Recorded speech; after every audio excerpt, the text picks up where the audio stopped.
ውድ ኢትዮጵያውያኖች እንዴት ናችሁ? እንዴት ከረማችሁ?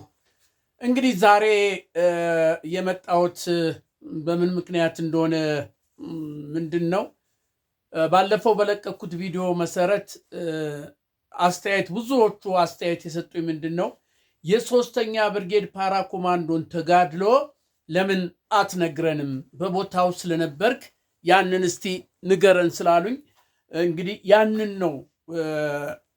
ያንን አስታክኬ ስለ ሶስተኛ ፓራ ኮማንዶ ወይም ስለ ኢትዮጵያ ጠቅላላ ሰራዊት ያንን የምላችሁ ስላለ በስነ ስርዓት በደንብ ተከታተሉኝ እስከ መጨረሻው። እንግዲህ በዚህ ሰዓትና በጊዜ ያው ባለፈው እንደነገርኳችሁ መቼም በኢትዮጵያ ሰራዊት አለ ተብሎ አይገመትም። በኢትዮጵያ ውስጥ ሰራዊት አለ የሚለኝ ካለ ተሳስቷል ማለት ነው።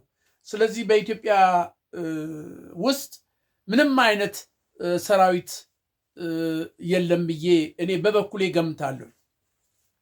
ስለዚህ ለዶክተር አብይ አሁንም ማሳሰቢያ የምሰጠው እንደው ቢቀበሉኝ ወይም አዎ ብለው ከግንዛቤ ውስጥ ቢያስገቡት። እሳቸው በእርግጥ እንደማይሰሙ አውቃለሁ፣ ግን ሌሎች የእሳቸው አፈቀላጤ የሆኑ የእሳቸው አማካሪ የሆኑ የእሳቸው የቅርብ ምናምን የሆኑ ይሄንን ቪዲዮ ሊከታተሉት ወይም ሊሰሙት ይችሉ ይሆናል ብዬ ገምታለሁ።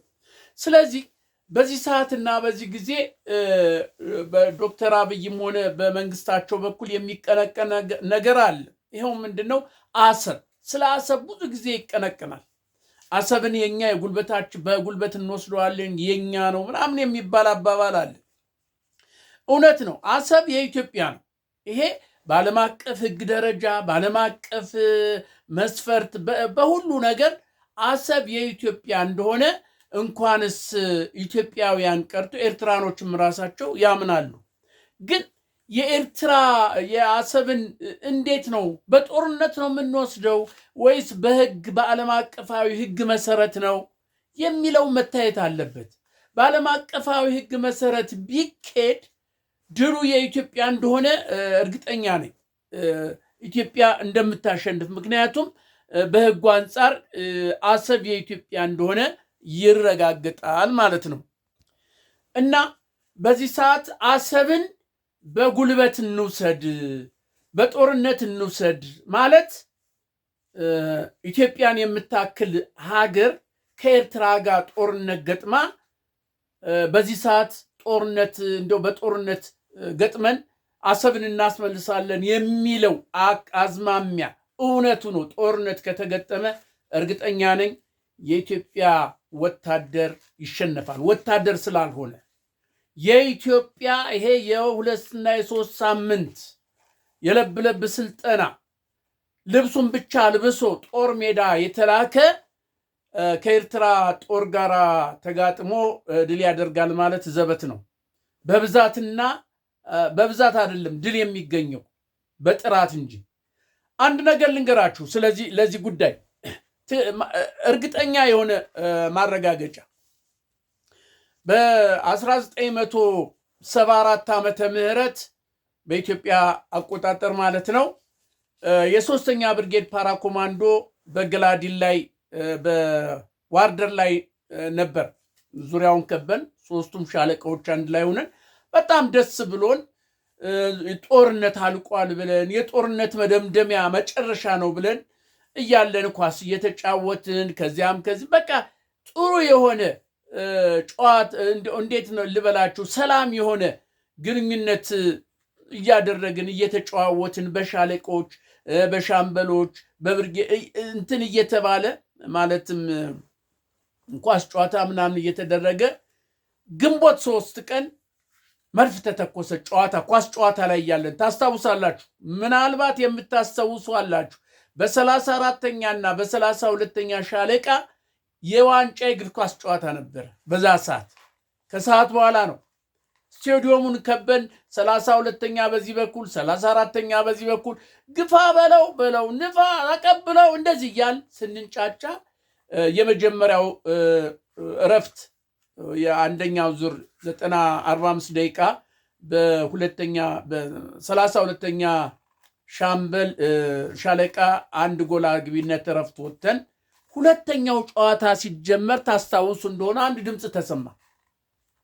በጣም ከፍተኛ የሆነ ድምፅ ሲሰማ ግማሹ ሶማሌ የቀበረችውን ግመል አፈነዳው አንድ እንደዚህ እያል ግማሹ ነው የግመል የፈንጂ አይደለም ይሄ መድፍ ነው ምናምን እያል እንዲሁ ስናወራና ስለ ኳሱ በለው ግፋ ባለው እያልን ስንል ድንገት ያ የሰማነው ድምፅ በላያችን ላይ አፏጭቶ እንደምን አላችሁ ብሎን ሄዶ ዋርደር ከተማ የጥይትና ዲፖ የነበረው ላይ እዛ ላይ ወደቀ። ሁላችንም ተደናገጠ። ወዲያው ደግሞ አከታተለና ሌላ ተተኩሶ አሁንም በላያችን ላይ ሃይ ብሎን ሄደና እንደ ሆስፒታል የምንጠቀመው ላይ አረፈ።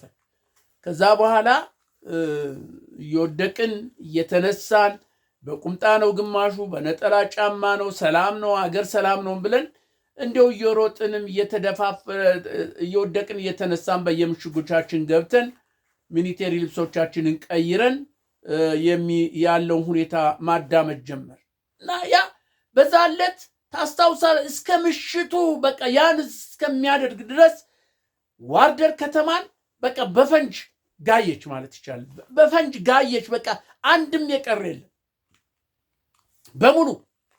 ልክ እንትኑ ሲቆም የመድፉ ተኩስ ሲቆም ትጥቆቻችንን አስተካከልን፣ ምሽጎቻችን ያዝን፣ ጠበኛዎችን ምራው ታስታውሳላችሁ አዘጋጅተን ምሽጎቻችን ይዘን ጠበቅን። አስታውሳለሁ ጠበቅን። እዛ ኩልሚሶች ነበሩ ታስታውሶ እንደሆነ ወደ 6 ነው 7 የሚሆኑ ኩልሚሶች ነበሩ። ሰይድ ባሬን ተቃውመው እኛ ጋር መጥተው እነሱ ናቸው መረጃ ይሰጡን የነበረና መጨረሻ ላይ የመጣው መረጃ ምንድነው? ዋርደር ያለው ጦር ተደምስሷል፣ ግቡና ያዙ የሚባል ለሶማሌ ጦር ትእዛዝ ተሰጥቷል። ልክ በቃ እንዴት ልበላችሁ ግማሽ ሌሊት አካባቢ እያፏጩ ነው የመጡ ሲጋራውን ችቦ አስመስለው መሳሪያው በቃ እንደ ውጋዴ ይሄ ጥቁር ግንባራቸው ላይ ጥቁር ያለ በጎቻ ልክ እንደነሱ እየተጋፉ መጡ። በቃ አሁን ተኩስ ትእዛዝ ተሰጠን። ምን ያህል የሶማሌ ወታደር እንዳለቀ በዚያ ሌሊት የምታስታውሱ ናቸው። እንግዲህ ከዚህን ጊዜ ጀምሮ ነው ከግንቦት 3 ጀምረን እስከ ሐምሌ 10 ድረስ የኛ ጦር ከ2000 እስከ 2500 ከመድፈኛ ታንከኛ እዛ አካባቢ ያለው በአጠቃላይ ይሄ ብቻ ነው። የሶማሌ ጦር ደግሞ 10,000 እግረኛ ጦር 2,000 መካናይዝድ 12,000 ጦር ነው ዋርደርን ከቦ በአንዴ ቁርስ ሊያደርጉን የመጡ። ግን በዛ ሰዓት 3ኛ ብርጌድ ፓራ ኮማንዶ የመድፈኛውም ታንከኛውም አንድ ላይ ሆነን በቃ በጣም ተዋጋናቸው። የሚገርማችሁ በዛ ሰዓት ያዋጉን የነበሩ ኮሎኔል ዘመርኩን በቃ በጣም የታወቁ ጀግና፣ እንዲሁም መጨረሻ ላይ እኮ ብዙ ታሪክ ተሰርቷል። እነ መቶ አለቃ ማን ነበር ስሙ? መቶ አለቃ እሸቱ የ32ኛ አዛዥ መቶ አለቃ እሸቱ፣ ሌሎችም ረሷቸው። እነሱ እንዴት አይነት አድርገው አዋጉን መሰላችሁ? የሶማሊያ አንድ ብርጌድ የሚመጣውን ጦር 10 እና 15 ሰው ግራና ቀኝ ሆነን እየገጠምን ስናባር 3 ወር ሙሉ ተዋጋን። ረዳት አይመጣልን። ምክንያቱም ሶማሌ ይህን አቅዳ ረዳት እንዳይመጣ በመድፍ መንገዱን ወደ አርደር የሚመጣውን ዙሪያውን ቀደም ብለው በፈንጅ አጥረውታል። ስለዚህ እኛ ሀገር ማንሰራም ነው እያልን ኳሳችን ስንጫወት፣ ሶማሌ ግን ስሯን ትሰራ ነበር። 3 ወር ሙሉ ጫማችን ከእግራችን ሳይወልቅ የለበስነው ፋቲክ ሳናወልቅ ማንም አያምንም ይሄንን 3 ወር ሙሉ እየተዋጋን መጨረሻ ላይ ጥይት ወደ ማለቁ አካባቢ ሲደርስ ኮሎኔል ዘመርኩን ለመንግስቱ ኃይለማርያም ቀጥታ ለኮሎኔል መንግስቱ ኃይለማርያም ግንኙነት ያደርጉ ነበር። ከዛ ምን አሉ ኮሎኔል መንግስቱ ኃይለማርያም በቃ አሁን ጦርም ሊደርስላችሁ አልቻለም፣ እናንተም ጥይት እየጨረሳችሁ ነው። ስለዚህ የሞተው ሞቶ ሰብራችሁ ውጡ እና ዋርደርን ለቃችሁ ሰብራችሁ ውጡ፣ የሞተው ይሙት ብለው ትእዛዝ ሲሰጡ እኔ ዘመርኩን አላረገውም አለ። እኔ ዘመርኩን አለ። በቃ ጀግናው ኢትዮጵያዊ ነኝ። አባቶቼ ግንባር እንጂ ጀርባ አትስጥ ብለውኛል። አባቶቼ ግንባራቸውን ጀርባቸውን አይሰጡም። ስለዚህ እኔም ግንባሬን እንጂ ጀርባዬን አልሰጥም። ስለዚህ ዋርደርንም አንለቅም። የፈለገ ይሁን። አስፈላጊ ከሆነ የኢትዮጵያ አየር ኃይል መጥቶ እኛንም ሶማሌ አንድ ላይ ያጥፋል በቃ እንጂ ዋርደር እኔ ዘመርኩን በህይወት እያለው ለቅቄ አልወጣም ማለት ይባሉ ነው አሉ። እዚያ ያሉት አብረው ያሉት አዛዦች ምናምን እነሱም ተሰበሰቡና ይሄ ነገር እንዴት ነው እንደዚህ? ይሄ እኮ በወታደራዊ ስልት ማፈግፈግ ነው። ስለዚህ እናፈግፍግና በጭራሽ አላደርገውም እኔ ዘመርኩናል።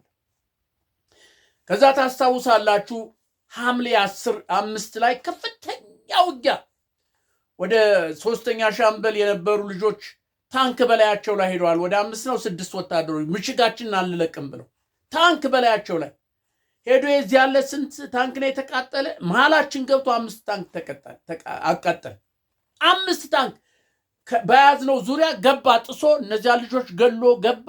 የተረፈው ላውንቸር ያለው ምን ያለው ይሄ አርፒጂ ያለ ተሰበሰበና መድፍ ያለው አንዱ እንደውም ላይ ወጥቶ ነው በታንኩ ውስጥ ከቶ እዛ ውስጥ የጨረ 5 ታንክ ተቃጠለ። ይዛለት 1 ታንክ ተማረከ። ሐምሌ 5 ሙሉ ቀን ስንዋጋው መጨረሻ ላይ እንትን ቆመ፣ ተኩስ ቆመ። ሐምሌ 5 ታስታውሳላችሁ። ወደ ማታ አካባቢ እንደ አሰሳ ወጣን። የተወሰነ ከሞቱት ላይ ጥይቶችን ምናምኖችን ለቃቅምንና ቦታ ቀይረን ሌላ ቦታ ያዝን። ሌላ ቦታ ይዘን ሐምሌ 5 ሌላ ቦታ ቀይረን ሐምሌ 6 ድሮ በሌሊት ነበረ መድፍ የሚተኮስ ታስታውሳላችሁ። የዛለ ሳይተኮስ ቀረ። በሐምሌ 6 ላይ 7ም ስንጠብቅ አልተተኮሰም። 8ም አልተተኮሰም። አይ በቃ ሶማሌ ተስፋ ቆርጣ ሄዳለች ወደ ማለት ደርሰን ልክ ሐምሌ 10 በሌሊት መድፍ መተኮስ ተጀመረ። የት ቦታ? በሐምሌ 5 ቦታ ላይ ስንዋጋበት በነበረው ቦታ ላይ ይሄ መድፍ ወረደ። ልክ ወደ 5 ሰዓት አካባቢ እግረኛ መጣ። አርፒጂ በብረት ለበስ ተሽከርካሪ በጣም ግልብጥ ብሎ መጣና ያንን በሐምሌ 5 ስንዋጋበት የነበረውን ዱቄት አደረጉት። በቃ ቅጠል እንኳን አልቀረም። ሲያዩ ምንም ነገር የለም። አይ በቃ የኢትዮጵያ ወታደር ተመቶ ሞቶ ተሸንፎ የተረፈው ሄዷል ብለው እየተዝናኑ ወደ ገላዲን ወደ ዋርደር ሲመጡ እኛ ቦታ ይዘን ነበረ። አንድ ጥይት 2-3ቱን ነበር የምትጥለው። አንድ የፓራ ኮማንዶ ጥይት 2-3ቱን የሶማሌ ወታደር ነበር የሚጥለው። አያነጣጠርን በሙሉነት በጀግንነት እንዲሁ ዝም ብሎ ጠላት ተኮሰ ብለን ሳይሆን ምን ተኩሰው፣ ምክንያቱም ጥይት እያለቀብን ነው። ይቅርታ፣ አንድ ጥይት ለአንድ ወታደር ለ2-3 የሶማሌ ወታደር ግር ብለው ነው የሚሄዱት። ሐምሌ 10 በቁጠባ በምን ሙሉ ቀን ስንዋጋዋል ታስታውሳል። ሙሉ ቀን እንዲሁ ስንዋጋ አዛዦቻችን በዚያ በኩል 4-5 ሰው በጎን በኩል ይልካሉ፣ ያስተኩሳሉ። በዚያ ጠላት መጣብኝ ብሎ ግር ሲልኛ በዚህ እያን ሙሉ ቀን ስንዋጋዋል። ጥይት ሁሉ ጨረሰ። ለራሳቸው አንዳንድ ጥይት አስቀሩ ተባለ። መጨረሻ ላይ ልክ ሐምሌ 10 የምታስታውሱ ወደ 11 ሰዓት አካባቢ የኢትዮጵያ ሚግ 1 ተዋጊ አይሮፕላን ድንገት ነው የመጡብን። በእኛ በኩል ነው የመጡት። ምክንያቱም በሶማሌ በኩል ቢሄዱ ጨረቃ ነው፣ በአየር መቃወሚያው በቃ ሰማዩን ነው የሚሸፍነው። ስለዚህ በእኛ በኩል መጡና እኛ በያዝነው አካባቢ ድምፃቸውን አጥፍተው መጡና ልክ ብለው ሂደው በሶማሌ ጦርና በእኛ ጦር መካከል ባለው ላይ ይዘውት የመጡትን መድፍ ቦምብ ጥለውት ሄዱ። ሲሄዱ ይታያቸዋል። ይቺ ጣቴ የዛን ጊዜ ነው በፍንጣሬ የኢትዮጵያ አየር መንገድ የኢትዮጵያ ጀቶች በጣሉት ፍንጣሬ ተመትቼ እንደዚሁ ነው የቀረው እና ብዙዎቹ በፍንጣሬው የተመታናል። የሞተ የለም ግን የተመቷሉ ቀለል ያለ። ከዛ በኋላ ተኩስ የለም ጸጥ በቃ። የኢትዮጵያ እነዚያ ሁለት ሚግ 23 መተው ጥለው ከሄዱ በኋላ ተኩስ ቆመ። በቃ የሚታየው ጭስ ወይም የጣር ድምፅ የሚሰማ እንጂ ጸጥ አለ። ከዛ በኋላ ወደ 12 ሰዓት 1 ሰዓት አካባቢ ቦታ ቀየርን። የሞቱትን እነዛ አንድ የሞቱ ልጆች ነበር፣ እነሱን ቀበን የቆሰሉትን ይዘን ሌላ ቦታ ቀይረን ወጣን ሄድን። እዛ ቦታ ላይ እንደያዝን አሁን የመጨረሻው ስለሆነ ኮሎኔል ዘመርኩም ሌሎችም ተነጋገሩና በቃ ያለው አማራጭ እንግዲህ ጥይትማ ጨርሰናል እና ኮሎኔል ዘመርኩም ተሸነፉ። በቃ ሰብረን እንውጣ በሚለው ሁኔታ በወታደራዊ ስልት ተስማሙና ተዘጋጁ ተባለ። ምሽግ እንኳን አልቆፈርንም በደንብ ተዘጋጁ፣ ሌሊት ላይ ልንወጣ እንችላለን ተባለና ተነገረን። ታስታውሳላችሁ? ስንጠብቅ ሌሊት ትሄዳላችሁ የተባለ ጎህ ቀደደ። ከዛ ደግሞ ትንሽ ቆይቶ ጎህ ቀዶ ፀሐይ እግሮቿን መዘርጋት ጀመረች። ጦሩ እርስ በርስ ማጉረምረም ጀመረ። ጥይት የለን። አሁን እንዴት ምሽግ አልቆፍርን እንዴት ሳንወጣ እንደዚህ ምናምን ስንል ጭራሽ ወደፊት ሂዱ ተባለ፣ አሰሳ ውጡ ተባለ። ኧረ በለ እኒህ ሰዎች ሊያስጨርሱን ነው እያልን ስናውቅ ተመትም ነው መረጃ፣ ትክክለኛ የሆነ መረጃ መጥቷል። እንዴት የሶማሌ ጦር 3 ወር ሙሉ 2000 የማይሞላን ጦር 12000 ጦር ደምስሶ ያልያዘው ምክንያት አለ ብሎ ሰይድ ባሬ ጦር ወደኋላ እንዲመለስ እንደታዘዘ ሰማን እና ሲሄዱ የሶማሌ ጦር ሲሄድ 60 ፈንጅ በየመንገዱ ጸረ ታንክ ጸረ መኪና 60 ፈንጆች ቀብሮ እንዲሄደ መረጃው መጣ። ከዛ ያው ወታደር ነን፣ ጥይት ብዙ የለንም፣ እንደ 3-4 ጥይት ነው እያንዳንዱ ያለን ይጨርሰናል። አሰሳ ተባለ። አሰሳ ስንቀጥል የሞቱ ሰው የወደቁ ቶሎ ብለን ጥይት ምናምን ያዝንና እንደዚህ ስንሄድ ፈንጅ መርማሪዎች አሉ፣ ታስታውሳላችሁ? እነ ጎይቶ እነሱ እየሄዱ ሲሉ ልክ ዋዝ መኪና ነበረ፣ ፈንጅ ዋዙ ከአንካሴው ያመለጠ የፊት እግሩ ላይ ሲቆምበት አንዱ ፈንጅ ፈነዳና እንደውም ጎን የነበረ አንድ ቆሰለ። ቆምን፣ ቦታ ያዝን። ሲፈለግ ልክ ትክክለኛ 60 ፈንጅ ነበር የተባለው 59 ወጣ፣ አንዱ ፈንድቷል። ይሄ ትክክለኛ እንትን ነው ብለን መረጃ ነው ብለን ሄድን። ወደፊት ገሰገስን። የነሱ ዲፖ የነበረውን የድንኳኑ ሙሉ የነበረው እቃው፣ ጥይቱ፣ ምግቡ፣ ሲጋራው፣ ቴምሩ ታስታውሳላችሁ? ያንን አገኘን፣ ደስ አለን። ጥይት ታጠቅን ምናል አሰስን። የተወሰነ ቦታ ሄደን በየቦታው ሬሳ ወድቆ ነው ያለ። እዛ ቦታ ይዘን ለማደር ሽታው አላስቀመጠንም። ሌላ ንጹህ የሆነ ቦታ ይዘን አደርን። ከዛ በ3ኛው ቀን ረዳት መጣልን፣ ታስታውሳላችሁ? ከዛ በኋላ እኛም ሆይ ብለን ወደ ዋርደር ገባን። በዚህ አይነት ድል አደረገ። ከዛ ምንድን ነው ሲባል ይህ 12000 የሶማሌ ጦር 2000 መካናይዝድ እና 10000 እግረኛ ወታደር እንዴት ይህን ማሸነፍ አቃተው? ሻጥር ሰርታችሁ ነው ብሎ ሰይድ ባሬ ያንን ይመሩ የነበሩትን ጄኔራሎች፣ ኮሎኔሎች ወስዶ እንደረሸናቸው መረጃ መጣ። እንግዲህ በዚህ መልክ ድል አደረግን። ከዛ በኋላ በሶማሌ ምድር የመጨረሻው ጦርነት ሐምሌ 1974 ዓ.ም ሐምሌ 10 ተጠናቀቀ። ከዛን ጊዜ በኋላ አንድም ተኩስ አልነበር። አንድም ተኩስ አልነበር። እንዲሁ ዝም ብሎ አሰሳ ስንወጣ እንትን ከማለት በስተቀር የሶማሌ የመጨረሻው ጦርነት ያሆነ። እንግዲህ ተመልከቱ። ይሄን ያነሳውበት ዋናው ምክንያት ምንድን ነው? ዛሬ የኢትዮጵያ ወታደር ወይም ይቅርታ የዶክተር አብይ ወታደር ዶክተር አብይ አሰብን በጦርነት ይዛለው እያለ እየፎከረ ነው። በየትኛው ጦርነት? የሶማሌ እኮ 12,000 ጦር መጥቶ 1,000 2,000 የማንሞላው ጦር ነው 3 ወር ገትረን አሸንፈን ያባረር ነው። የጦር ብዛት አይደለም፣ የዓላማ ጽናት ጥንካሬ ነው የሚያስፈልገው። ኢትዮጵያዊነት ወኔ ነው የሚያስፈልገው።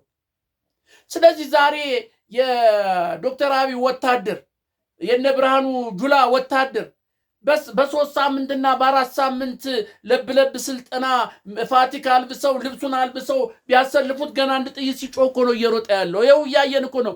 ፋኖ እኮ እንዲያንቀጠቀጠው ነው። ፋኖ በየቀኑ ስንትና ስንት ወታደር ነው እጁን የሚሰጠው። ስለዚህ ውርደት ነው፣ ለኢትዮጵያ ውርደት ነው የሚሆነው። ልብ በሉልኝ እናንተ የምትሰሙኝ ሰዎች፣ የጦር መሪ ነን የምትሉ በዚህ ሰዓት ያላችሁ፣ ይሄንን ስለ ጦርነት የምታቀነቅኑ የምታውጁ፣ ልብ ብላችሁ ስሙኝ። ለኢትዮጵያ ውርደት ነው የሚሆነው። የኤርትራ ወታደር ምንም ትንሽ ቢሆኑ ለሀገራቸው የሚሞቱ ጠንካሮች ልበሙሎች ነው። ወኔ ያላቸው በዓላማ ነው የሚዋጉት። ዓላማ ያለው ደግሞ አንዱ 10ን ይነዳል። ዓላማ ስላለን ነው፣ ኢትዮጵያዊ ወኔ ስለሆነ ነው የሶማሌን ወታደር እንደዛ ነርተን 3 ወር ሙሉ ተዋግተን ያላንድ ረዳት የመጨረሻ ጥይት እስከሚቀረን ድረስ አሸንፈን ኢትዮጵያ እንድትኮራ ያደረግነው፣ ዳር ድንበራችን ያስከበርነው። ስለዚህ አሁንም አሰብን በጦርነት ይዛለው የሚለው ፉከራ አጉል ፉከራ ስለሆነ ረጋ ማለቱ የተሻለ ይመስለኛል። ኢትዮጵያን ቅሌት ውስጥ ነው የሚከት። የኢትዮጵያን ሰራዊት እንደሌለ አምናለሁ፣ ግን ኢትዮጵያ እንደ ሀገር ትዋረዳለች። እርግጠኛ ነኝ ትዋረዳለች። አሰብ እንደሆነ የኢትዮጵያ ነው። አዎ ሁሉም ሰው ያምናል። እንኳን ኢትዮጵያዊ ቀርቶ ኤርትራኖች አሰብ የኢትዮጵያ እንደሆነ ያምናሉ። ስለዚህ በህጉ መሰረት አሰብን መቀበል ነው። በሰጥቶ በመቀበል ወይ በድርድር በንግግር በዛ አይነት መልክ አሰብን የኢትዮጵያ ሀብት አንጡራ ሀብት ማድረግ ይቻላል። በጦርነት ከተሄደስ? አዎ በጦርነት ቢካሄድም ያስኬዳል። በዓለም አቀፍ ህግ መሰረት ብዙዎቹ ተንታኞች ሲናገሩ ሰምተናል። በጦርነት ሂዶ አሰብ ቢያዝ የዓለም ህግ እንደሚፈቅድ እንደሚያጽነው ይታወቃል። ግን አይሆንማ። የኢትዮጵያ በዚህ ሰዓት ከኤርትራ ጋር ተዋግታ የምታሸንፍበት ኃይልም ጉልበትም ሞራልም የላትም። እመኑኝ፣ የለም።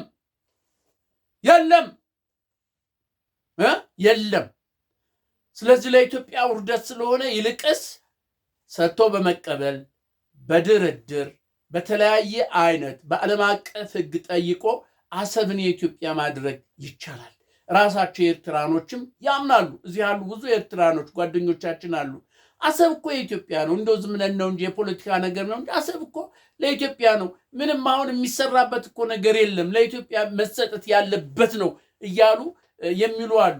ስለዚህ ይሄ ትዕቢት፣ ይሄ እንደው በቃ ማናለብኝነት ውርደት መጽሐፍ ቅዱስ ላይ ትዕቢት ውርደትን ታስከትላለች ነው ምናምን ውድቀትን ታስከትላለች የሚል መጽሐፍ ቅዱስ ላይ አለ። ስለዚህ ዶክተር አብይ ይሄ ትዕቢት አያዋጣም፣ ይሄ ማናለብኝ አያዋጣም፣ ይሄ በባዶ ሞዳ ፉከራ አያዋጣም። ይሄ ከየበረንዳው ከየትምህርት ቤቱ እየተለቃቀመ እድሜ ለብርሃኑ ጨለመ 12ኛ ክፍል ድርም አድርጎ ጥሏቸዋል። ያን እያፈሱ ወታደር እየወሰዱ 3 ሳምንት 1 ወር አሰልጥኖ ልብሱን አልብሶ ክላሻት ይዞ ግባ ማለት ከማስጨረስ የበለጠ ምንም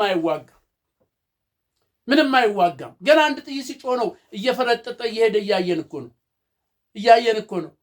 ፋኖ እኮ በየቀኑ በአራቱም ግንባር በአራቱም በአማራ ክልል እየተማረከ እጁ እየሰጠ ያለውን እኮ እያየን ነው። በተጨባጭ በወሬ ሳይሆን ባሉባልታ ሲሆን በቪዲዮ የተረጋገጠ የሚሰጡትን ኢንተርቪው እየሰማን እኮ ነው። ስለዚህ ይሄ እያለ የምን ድንፋታ ነው? እባክዎ ተረጋ በሉ። የኢትዮጵያን ሕዝብ አያስጨርሱት። ዶክተር አብይ እስቲ ረጋ በሉ። መካሪ የሌለው ንጉስ ያለ ዓመት አይነግስ ይባላል። እስቲ እንደው ደና መካሪዎችን ተቀበሉ፣ ስሙ። ይሄ ከእርሶ ጋር ተኮልኩሎ ያለው መካሪ ነኝ የሚለው ሁሉ ለሆዱ ነው፣ ለጥቅሙ ነው። እመንም እውነቱን እያወቀ ቢነግሮት ሌላ ነገር ይገጥመኛል እያለ ነው። እነ ዳንኤል ክብረት ለሆዳቸው ነው እንጂ ያውቁታል እኮ የአማራን ጀግንነት፣ የአማራን ማንነት፣ የአማራን ስነ ልቦና እነ ክብረት እኮ ያውቁታል። እርሶም እኮ ተናግረዋል እኮ ትዝ ይሎታል። አማራን አለ አንድ ከነካ ብለው እኮ ተናግረው ያስታውሱት። ስለ አማራ የተናገሩት ስለ ፋኖ የተናገሩትን በኤርትራ በነበረው በወያኔ ጋር በነበረው ጦርነት የተናገሩትን አስታውሱ ስለ አማራ። ስለዚህ አማራ አትንኩኝ ባይ፣ መብቴን አትንኩኝ አትግፈፉኝ ባይ በመብቱና በነፃነቱ ለመጣ እንኳንስ ወንዱ ሴቷ አይተዋል። ሴቷ ክላሽ ይዛ ስታንቀጠቅጠው ሴቷ የ3 ወርና የ2 ወርና የ1 ወር ሰልጣኝ የሆነውን ወታደሮትን እጅ እየሰጠ ስለዚህ የሚሆን ነገር አይደለም። ይልቅስ አሁን ከኤርትራ ጋር ጦርነት እናድርግ ከማለት መጀመሪያ ከአማራ ከፋኖ ከሸኔ ጋራ እርቅ አድርጉ፣ አንድ ነገር አድርጉ፣ ድርድር አድርጉ፣ የሽግግር መንግስት ይደረግ አስፈላጊ ከሆነ። ምንድነው ችግሩ? በሉ ጦሩ ይውጣ ከአማራ። እየሞተ እያለቀ ነው። ለነገሩ አይወጣም። ድርድር ሰላም ካልተደረገ ያ የገባው ጦር እንደማይወጣ የታወቀ ነው፣ እያየን ነው። የፋኖ መሪዎችም ፋኖም አይወጣም ይሄ ጦር አይወጣም እያሉ ጦሩም እጁን እየሰጠ ነው። ጦር ነኝ የኢትዮጵያ ወታደር ነኝ የሚለው ሁሉ እጁን እየሰጠ ነው ከነመሳሪያው። ይሄ ሚሊሻና አድማ በታኝማ በሙሉ ግልብጥ ብሎ ሄዷል። ጥቂት ነው የቀረው። ስለዚህ እንዴት አይነት እንደው ውጊያ ሊደረግ ነው ከኤርትራ ጋር? ምን አይነት ውጊያ ሊደረግ ነው ከኤርትራ ጋር?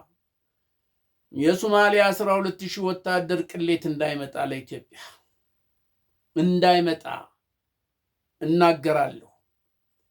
ማን ይናገር የነበረ ማን ያርዳ የቀበረ። ስለዚህ የ3ኛ ብርጌድ ፓራ ኮማንዶ ተጋድሎ በዋርደር በገላዲን ይሄን ይመስል ነበር። የ1974 ዓመተ ምህረት ያንን ንገረን ላላችሁም ያለው ትክክለኛው ሁኔታ ይሄ ነው። ግን የነበሩትን አዛዦች የ33ኛ የ34ኛ አዛዦችን ስም ስለረሳው ይቅርታ ይደረግልኝና እኔ 100 አለቃ እሸቱን አስታውሳለሁ እና ኮሎኔል ዘመርኩም የማይረሱ ሰው ናቸው እና ተመልከቱ። ስለዚህ ዶክተር አብይ አሁን ረጋ በሉና እዩ፣ ረጋ በሉና አስቡ፣ ትክክለኛ መሪዎችን ስሙ፣ ትክክለኛ መካሪዎችን ስሙ። ይሄ በጎኖ ያለውትን አድርባዩን አይደለም። ዶክተር ደሳለኝ ጫኔ የተናገረው ትክክለኛ እኮ ነው። ለኢትዮጵያ የሚጠቅም ለእርሶም የሚጠቅም እኮ ነው። ጋዜጠኞች የሚናገሩትን ፈልፍለው የሚያወጡትን ይሄ ነው የሚሉ ያን እስቲ ስሙ፣ አስተውሉ፣ እስቲ አስቡ እንጂ ይሄ ምንድነው የዚህ የዩቲዩብ ሰራዊት አሰልፈው በዚህ ወጣ በዚህ ገባ ቢባል አይሆንም። ፓርላማ እንደሆነ እንደሌለ ይታወቃል። ፓርላማው እሰይ ነው የሚለው በለው ነው የሚለው የኢትዮጵያን ሕዝብ ለማስጨረስና ኢትዮጵያን ለማዋረድ ነው። ስለዚህ የሚሆን ነገር የለም። ዶክተር አብይ ፕሊስ እባክዎትን እስቲ ረጋ ብለው እስቲ ወደኋላ ያለውን ታሪክ ተመልከቱ። እስካሁን ድረስስ የነበረውን በአማራ ክልል እየተደረገ ያለውን አስተውሉ። ስንት ሺህ ጦር አለቀ፣ ስንት ወታደር፣ ስንት ኢትዮጵያውያን አለቁ እርስ በርስ። ቀበቶውን ነው የምናስፈታው፣ እንደዚህ ይሄን ቀበቶውን ነው የምናስፈታው፣ ሱሪውን ነው የምናስወልቀው በ3 ሳምንት ብለው ሪፖርት የነገሩት እነ ብርሃኑ ጁላ እና አበባው ይሄው ስንት 2 ዓመት ይሄው ከአማራ ክልል የእርሶ ወታደር ሊወጣ ጫፍ ላይ ደርሷል። ግን አይወጣም። በቃ የመጨረሻ ሰዓት ላይ ደርሷል። ስለዚህ ለምንድን ነው የማያስተውሉ ለምንድን ነው? ወይስ የነዚህ የሚሉትን መካሪዎች እነዚህ ሆዳደሮች ጄኔራሎች ሆዳደር ሻለቆች የጦር መሪዎችን ነው የሚሰሙት ነው? በተጨባጭ እየሆነ ያለውን ነው የሚያዩት? ኧረ በኢትዮጵያ አምላክ ልለምኖት ዶክተር በኢትዮጵያ አምላክ እባክዎትን ይሄ ያሰብ የምናምን የሚሉትን ነገር ተወት ያደርጉና መጀመሪያ የሸኔንና የፋኖን ቋጩ። የሸኔን ቋጩ። አሁን የእርስ በርስ በአሩሲ እኮ እየተደረገ ያለ የእርስ በርስ እልቂት እየመጣ እኮ ነው። ኧረ ተው። የኢትዮጵያ ሕዝብ እርስ በርስ እየተጫረሰ ነው። ይሄ ጥሩ አስተዳደር አይደለም። ለስሞት ሶኮ የተወሰነ ዓመት ነው ግፋ ቢል ቢቆዩ እግዚአብሔር እስካለሎት ጊዜ ይቆያሉ። ወይ ነገ ወይ ከነገ ወዲያ ሊወርዱ ይችላሉ፣ አይታወቅም። እግዚአብሔር እስከቀጠረሎት ቀን ድረስ ነው እኮ ያሉት። ግን ለስሞ ለልጆቹ ስም ሲሉ ምን አለ ኢትዮጵያን አንድ አድርገው ይሄ የእርስ በርሱን ጦርነት አስቁመው፣ ግድያ አስቁመው ጥሩ የሆነ ለጋሲ ቢኖሮት ምን አለ? እስቲ ቆም ብለው አስቡ። ምን አለ? የፈለገ ነገር ቢሆን እስረኛ ተቋሚ የሚሰሩ ጋዜጠኛ የሚሰሩ ምንም የሚሰሩ እግዚአብሔር እስከቀጠረሎት ቀን ድረስ ነው መምራት የሚችሉት። ይህችን ያዙ። እግዚአብሔር እስከቀጠረሎት ቀን ድረስ አሰሩም አላሰሩም ፈቱም ምንም አሉም ረሸኑም እግዚአብሔር እስከቀጠረሎት ቀን ድረስ ይደርሳሉ፣ ይመራሉ።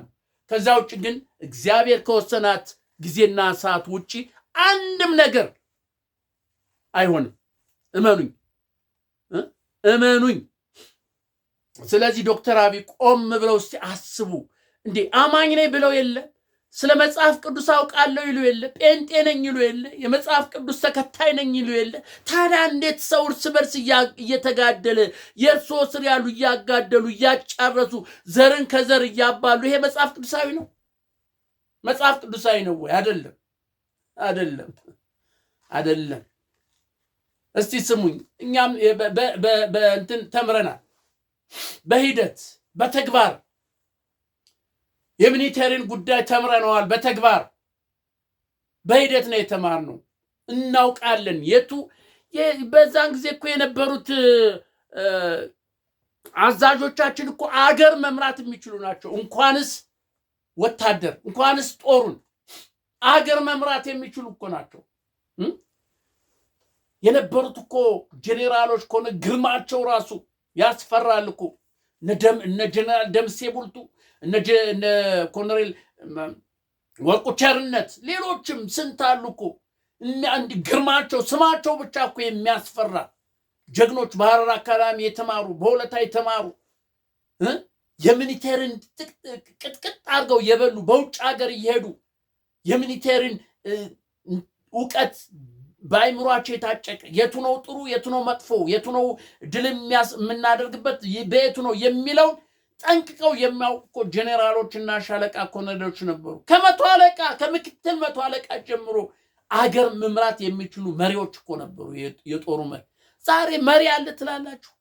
ምንም መሪ እኮ የለም። ሻለቃ ኮሎኔል ጄኔራል ምንም ልቅምቃሞ እኮ ነው ያለ፣ ልቅምቃሞ ነው እንጂ ይሄን ያህል እኮ ጊዜ በእንትኑ የድሮ በደርግ ጊዜ የነበሩትም ኢቭን እንኳን በመለስ ዜናዊ ጊዜ የነበሩት ወታደሮች አዛዦች እኮ ይሻላሉ። ይሄ በኮታ የተሰጠው ሳይሆን ቀደም ብለው የነበሩ ነበሩ እኮ። እነሱ እኮ ነበሩ፣ ይሻል ነበር። አሁን እኮ ምንም ከመብላት ከመጠጣት ውስኪ ከመጨለጥ እንዴ ባህር ዳር በየሆቴሉ ይታወቃሉ እኮ። በየአዲስ አበባው ጦሩ እዛ የሚበላው ኮቾሮ አጥቷል። እነሱ ግን ጮማ እየቆረጡ ከሴት ጋር እየተዳሩ እኮ ነው ያሉ። ስለ ገንዘባቸው ስለ ንብረታቸው ነው እንጂ ስለ ኢትዮጵያ ስለ ህዝብ ማለቅ ሁኬርስ ደንታ የላቸውም። ስለ መንግስቶትም ደንታ የላቸውም። ሁሉም አሁን ለመሽሎክ ነው የሚፈልገው። በየት ልሽለክ ያለኝን ቤተሰቤን በየት ላሽሉክ ነው። አብዛኞቻችሁ እኮ ልጆች በየሀገሩ በኢሮፕ በአሜሪካ እኮ ነው ያሉ ልጆቻቸው። አንዳንዶቹ እንዲያውም ከነ ሚስቶቻቸው ሁሉ ወጥተዋል። አንድ ነገር ከሆነ ሹልክ ብለው ለመውጣት ቀዳዳ እየፈለጉ ነው። ዶክተር አብይ ኧረ ልብ በሉ። ጥሩ አይምሮ ጥሩ ጭንቅላት አይደል እንዴ ያለውት? ይሄ በልማት ደረጃ በምን ደረጃ እኮ የሚያመጡት አይዲያ እየሰሩት ያሉ እኮ በጣም የሚደነቅ ነው። ሰዎችን እንዴት አድርገው እንደሚይዙ ተቀናቃኞችን እንዴት አድርገው ወደ እርሶ እንደሚያመጡ እኮ እያየን እኮ ነው። ታዲያ እነዚህ ልቅምቃሞ ጄኔራል ኮሎኔል ምንድነው እንደዚህ ዝም ብለው የሚያው? ቀበቶን አስፈታለሁ እያሉ የፎከሩ 2 ዓመት ሙሉ ያው ጦርነቱ በላበላው ላይ ጦር ይሄዳል ያልቃል፣ ጦር ይሄዳል ያልቃል፣ ወታደር ይሄዳል ያልቃል፣ ይሄ ከመንገድ ታፍሶ ይሄዳል ያልቃል። አረ ግፍ አለ። ይህ ጽዋ የሞላ ጊዜ አወዳደቆ መጥፎ ይሆናል። ዶክተር አብይ ከአሁኑ ጊዜ አለዎት፣ ከአሁኑ ቀን አለ። በዚህ ቀን ባለ ሰዓት ሌጋሶትን ያሳምሩ። እግዚአብሔር ባለሎት ቀን ይወርዳሉ። አይሆን እግዚአብሔር በቆረጠው ቀን የሚሆኑትን አናውቅም። ግን ቀን እስካለ ድረስ እግዚአብሔር ጊዜ እስከሰጠው ድረስ ሌጋሲዎትን ያሳምሩ። ቆም ብለው አስቡ። ይሄ የአሰብ ጦርነት ምናምን የሚሉትን አይሞክሩት። 12000 ጦር የሶማሌ 12000 ጦር 2000 መካናይዝ 10000 እግረኛ መጥቶ በታንክ በብረት ለበስ በስንት የታጀበ 2000 የማንሞላ ጦር ነው አርበድብደን አንቀጥቅጠን 3 ወር ሙሉ ተዋክተን 5 እና 10 ሰው ወታደር አንድ ብርጌድ እየገጠመ አንቀጥቅጠን ድል ያደረግነውና የኢትዮጵያን ሰንደቅ ዓላማ ከፍ አድርገን ያውለበለብ ነው። ለምን? ዓላማ ስላለን፣ ለምን? ጀግና ስላለን፣ ለምን? ልበ ሙሉ ስለሆነ፣ ቆራጥ ስለሆነ፣ ለምንም አዛዡ ኮሎኔሉ ጄኔራል እኮ በዛ ሰዓት ምን አለው? በቀበሌ ቤት አልነበር እንደሚኖረው? የራሱ እኮ የሆነ ቤት የለውም። ዛሬ እሱ ጄኔራል ስንት ፎቅ ነው? ስንት እንትን ያላቸው? ስንት ቤት ነው ያላቸው? ስንት መኪና፣ ስንት ንብረት ነው ያላቸው? ከኢትዮጵያ ሕዝብ እኮ ይሄ የሚሰወር ነገር የለም። የኢትዮጵያ በደርግ ጊዜ የነበረ ወታደር ግን ጄኔራል፣ ሻለቃ፣ ኮሎኔል ይበሉት በቀበሌ ቤት አብዛኛውና በመንግስት ቤት ነበር የሚኖረው። ስለዚህ ለሀገር አንድነት እንጂ ለንብረት አይደለም፣ ለኢትዮጵያ እንጂ ስለ ንብረት አልነበረም የሚዋገው። ለዳር ድንበሩ፣ ለኢትዮጵያ ዳር ድንበር መከበር፣ ስለ ኢትዮጵያ ነበር ሁሉም የሚሞተው። ለዚህ ነው እኮ ድል ያደረግነው። ለዚህ እኮ ነው ያርበደበርነው። ዛሬ እኮ ሻለቃው ጄኔራሉ የሚሉት እኮ ለቤት ለንብረቱ ነው እኮ። ንብረቴ እንዴት አድርጌ ላካፍለ፣ እንዴት አድርጌ ይሄን ደግሞ ላባዛው ነው እንጂ የሚለው ለኢትዮጵያ ለሀገር መንግስቶ እንዲጸና አይደለም እኮ። ነገ ከነገ ወዲያ ወይ በኬንያ በጅቡቲ በምን እወጣለሁ ብሎ ያስባል፣ ወይ በቦሌ አድርጌ እወጣለሁ እያለ የሚያስብ ነው። ስንቶቹ የኤምባሲ ሰራተኞች ናቸው እየከዱ እየወጡ እጅ እየሰጡ ያሉት። ይሄን እንኳን ልብ አይሉም። እስቲ ልብ በሉ፣ አስተውሉ። እስቲ ስሙን። ምንም እንደው የተማርን ምንም በምንም አይነት ስታተሱ አንሆን፣ ግን ስሙን። ግድ የለም ይጠቅማል። እስቲ ብለው ስሙ። በጃንሆይ ጊዜ ህዝቡ ምን አለ ይባል ነበር አሉ። በአፄ ምኒልክም ጊዜ መንግስታን ሹማምንቶች እንደዚህ ነው ሲሉ ህዝቡስ ምን አለ? ህዝቡን እስቲ ያዳምጡ። እረኛ ምን አለ? ገበሬ ምን አለ ይባል ነበረ። ያንን ሰምተው ነው አስተዳደራቸውን ምናቸውን ያስተካክሉ የነበረ። ዛሬ የእኛን ህዝብ እኮ የኢትዮጵያን ህዝብ እኮ ድምፅ የሚሰማ የለም። በቃ የሚሰማ የለም። የሚሰሙ እነዚህ ጄኔራሎች፣ ሻለቃ ኮሎኔል ጎኖ ያሉት አፈቀላጤዎች፣ ይሄ ውስኪ ጨላጭ፣ ቁርጥ ቆራጭ።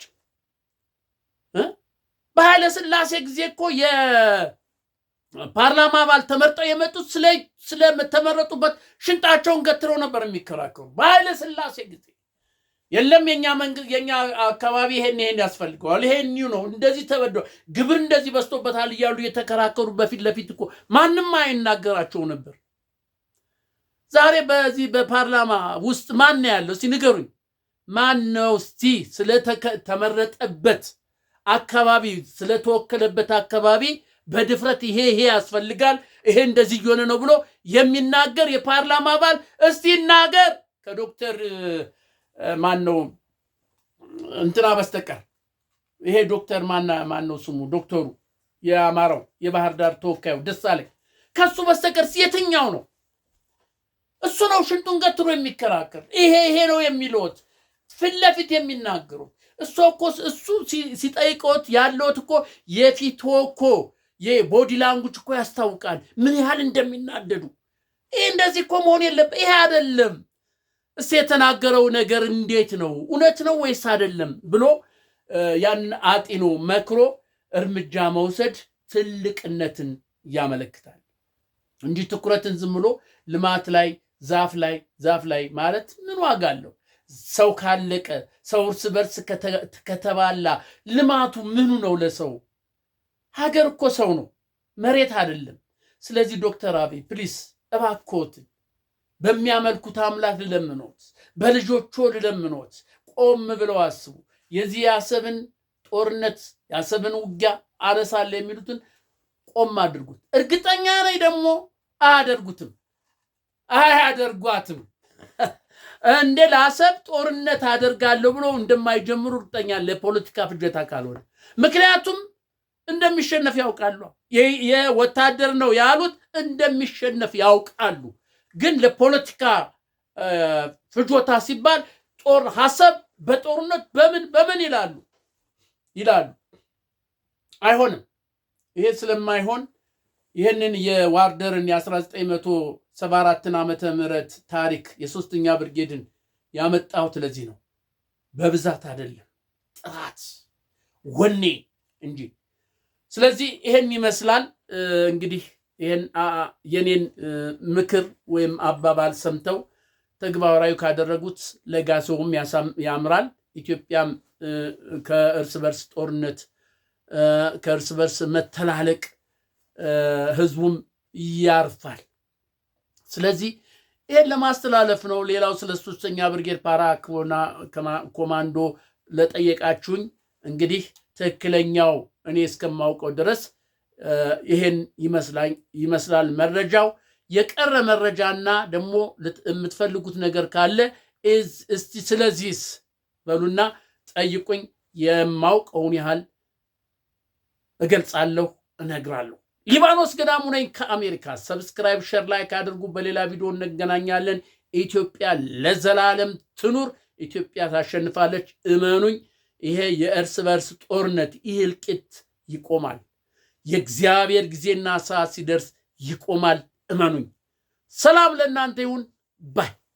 ሰብስክራይብ፣ ሼር፣ ላይክ አድርጉ። ግድ የለም አድርጉ። እሺ ባይ። ልሳረሰው ይህን መጽሐፍ አንብቡ። በተለይ በመጨረሻ ይህንን መጽሐፍ ባትፈልገኝ እፈልግሃለሁ የሚል ስለ ጦርነቱ ከመጀመሪያ እስከ መጨረሻ የነበረውን ከእኔ ከትውልድ ጊዜ ጀምሮ ያሳለፍኩት በጦርነት ያለፉት የተሰዉት ጀግኖች ምን ያህል ዳር ድንበሬን አልለቅም ምሽጌን አልለቅም ብሎ ታንክ በላያቸው ላይ እንዴት እንደሄደ የሚገልጽ እውነተኛ ታሪክ ስለሆነ ይህን መጽሐፍ ግዙና አንብቡ። በነ አዲስ አበባ ውስጥ በነ ጃፋር ሱቅ ላይ አለ። በተለያዩ መጽሐፍት መደብሮች ታገኙታላችሁ። ይህን ግዙና አንብቡት። ይህን ይመስላል። አሁን የዚህም ሁለተኛ ተከታይ አለ። እሱን አሁን በሂደት ላይ ነው ያለ። ሁለተኛውም ይመጣል። ሰላም ለእናንተ ይሁን ባይ